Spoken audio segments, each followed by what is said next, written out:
بسم الله الرحمن الرحيم. Hamza Khan, Hamza Khan. thank you so much for coming on. I want to talk about your involvement in the Adnan Syed case and Sure. how that came about. Rabia Chaudhry and I have been friends for many years. Rabia is the fearless advocate who has been championing Adnan's case for the last 23 years. 7 years ago, maybe it was 8 years ago now, that serial came out. I heard the first episode and I reached out to her because we know each other. And I was like, hey, I want to help. And I think we should definitely take this case to Annapolis. There has to be structural reform in how our laws work. And Annapolis is the capital of the state of Maryland. And Adnan was unjustly convicted and sentenced in the state of Maryland. And, Robbie was like, yeah, we'll get to that eventually. But, right now we got to focus on getting him a new trial.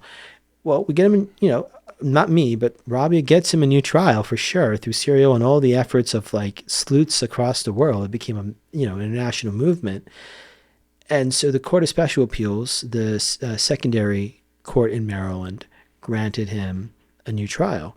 Then the state prosecutor, the assistant attorney general, appealed it to the Court of Appeals, which is the highest court in Maryland.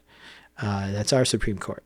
And they waited for the cameras to be off. They waited for everybody to go home. And then on a 4-3 decision, reversed Adnan's right to a new trial.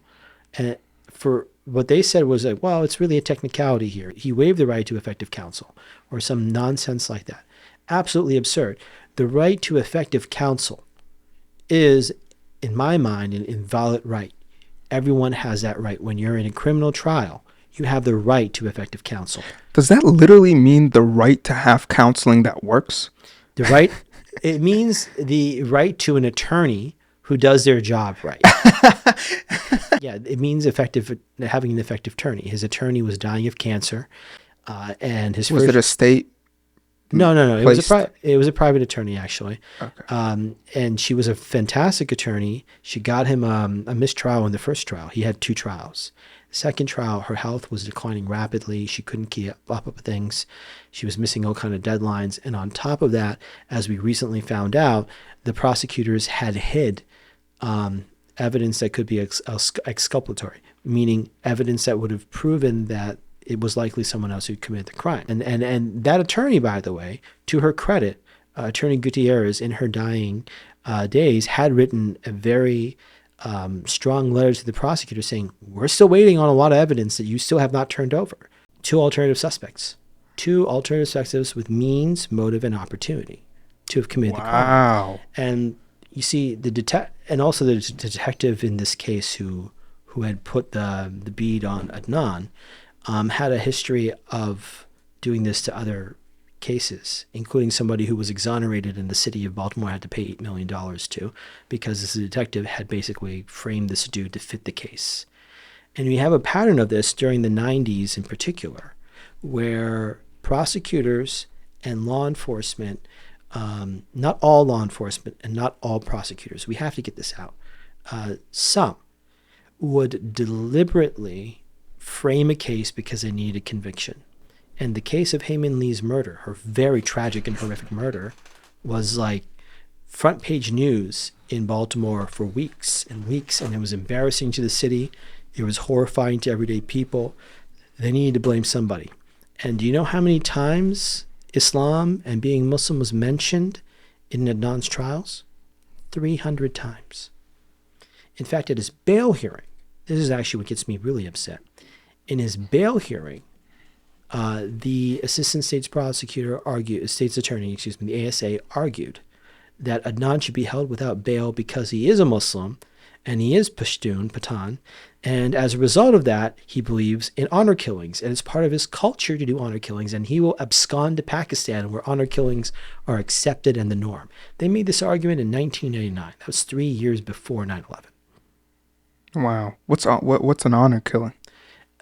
An honor killing is a terrible, terrible crime in which a woman is murdered, usually a woman, is murdered for offending the honor of a man in certain tribal societies in South Asia, Central Asia, and the Middle East. Yeah. Interesting. It has nothing to do with Islam. It's about redeeming one's honor. Girl flirted with a guy, got to kill the girl. Why? Because our honor as a family has been stained because this girl talked to a guy. It's like, what? It's absolute nonsense. It's chauvinism and misogyny at its peak because you take a human life over it. And it's one of those caste elements that developed in South Asia in particular. My role in all this happened in 2021. The law that led to Adnan being out, having his conviction quashed and vacated, is called the Juvenile Restoration Act.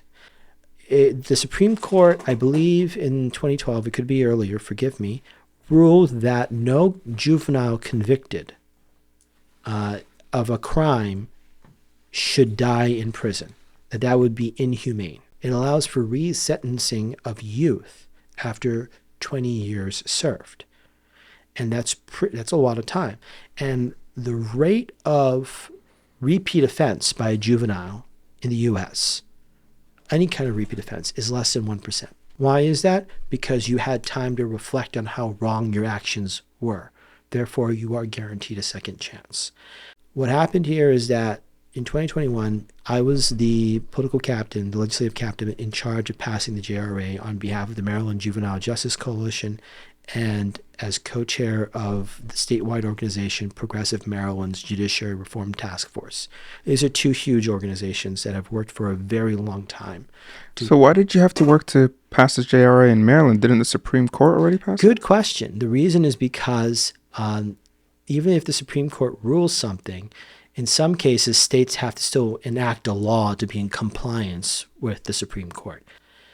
Under the JRA, when Adnan's attorney, Erica Suter, applied for a resentencing because he served more than 20 years, it triggered a reinvestigation by the state's attorney's office under the reformer, Marilyn Mosby. She's the current state's attorney for Baltimore.